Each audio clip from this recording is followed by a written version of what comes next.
ಮೈಸೂರಿನ ಚಾಮುಂಡೇಶ್ವರಿ ಅಭಿವೃದ್ಧಿ ಪ್ರಾಧಿಕಾರ ರಚನೆ ಮಾಡಿದ್ದ ರಾಜ್ಯ ಸರ್ಕಾರಕ್ಕೆ ನ್ಯಾಯಾಲಯದಲ್ಲಿ ತಾತ್ಕಾಲಿಕ ಹಿನ್ನಡೆ ಉಂಟಾಗಿದೆ. ಸರ್ಕಾರದ ನಿರ್ಧಾರವನ್ನು ಪ್ರಶ್ನಿಸಿ ರಾಣಿ ಪ್ರಮೋದಾದೇವಿ ಒಡೆಯರ್ ಅವರು ಕೋರ್ಟ್ನಲ್ಲಿ ರಿಟ್ ಅರ್ಜಿ ಸಲ್ಲಿಸಿದ್ರು. ಅರ್ಜಿಯನ್ನು ಮಾನ್ಯ ಮಾಡಿರುವ ಹೈಕೋರ್ಟ್ನ ಏಕಸದಸ್ಯ ಪೀಠ ಮುಂದಿನ ಆದೇಶದವರೆಗೂ ಚಾಮುಂಡೇಶ್ವರಿ ಅಭಿವೃದ್ಧಿ ಪ್ರಾಧಿಕಾರದ ಚಟುವಟಿಕೆಗಳಿಗೆ ತಡೆಯಾಜ್ಞೆ ನೀಡಿದ್ದು, ಮುಂದಿನ ಅರ್ಜಿ ವಿಚಾರಣೆಯನ್ನು ಇದೇ ತಿಂಗಳ 22ಕ್ಕೆ ಮುಂದೂಡಿದೆ. ರಾಜ್ಯಾದ್ಯಂತ ವೈದ್ಯಕೀಯ ವಿದ್ಯಾರ್ಥಿಗಳು ಪ್ರತಿಭಟನೆ ನಡೆಸುತ್ತಿದ್ದು, ಸರ್ಕಾರಿ ಆಸ್ಪತ್ರೆ ಒಪಿಡಿ ಸೇವೆಯಲ್ಲಿ ಭಾರಿ ವ್ಯತ್ಯಾಸವಾಗಿದೆ. ವಿದ್ಯಾರ್ಥಿ ವೇತನ ಪರಿಷ್ಕರಿಸುವಂತೆ ಆಗ್ರಹಿಸಿ ವೈದ್ಯಕೀಯ ವಿದ್ಯಾರ್ಥಿಗಳು ಪ್ರತಿಭಟನೆ ನಡೆಸಿದ್ದಾರೆ.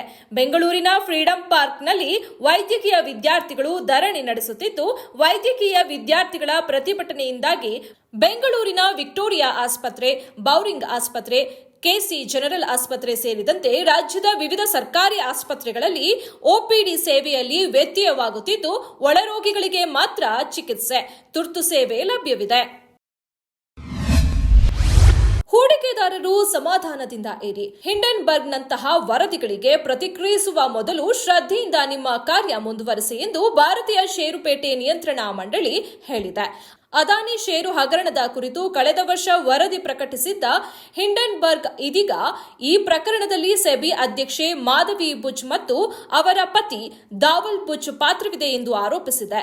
ಇದಕ್ಕೆ ಪ್ರತಿಕ್ರಿಯಿಸಿರುವ ನಿಯಂತ್ರಕವು ಅದಾನಿ ಸಮೂಹದ ವಿರುದ್ಧ ಹಿಂಡೆನ್ಬರ್ಗ್ ಮಾಡಿರುವ ಆರೋಪಗಳ ಕುರಿತು ತನಿಖೆ ನಡೆಸಲಾಗಿದೆ.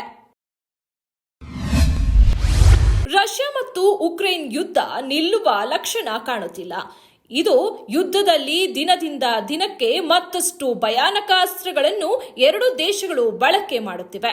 ಇದೇ ಕಾರಣಕ್ಕೆ ಭಯ ಹೆಚ್ಚಾಗಿದ್ದು, ಈಗ ದಿಢೀರ್ ರಷ್ಯಾ ಹಾರಿಸಿದ 57 ಡ್ರೋನ್ಗಳಿಗೆ ಒಂದು ಗತಿ ಕಾಣಿಸಿದ ಉಕ್ರೇನ್, ಅದರಲ್ಲೂ ಇತ್ತೀಚೆಗೆ ಅಮೆರಿಕದಿಂದ ಭಯಾನಕ ಅಸ್ತ್ರ ಪಡೆದ ಉಕ್ರೇನ್ ಸೇನೆ ಈಗ ತನ್ನ ಶತ್ರು ರಷ್ಯಾ ವಿರುದ್ಧ ಮತ್ತಷ್ಟು ರಕ್ಷಣಾತ್ಮಕ ಆಟವನ್ನು ಶುರು ಮಾಡಿದೆ.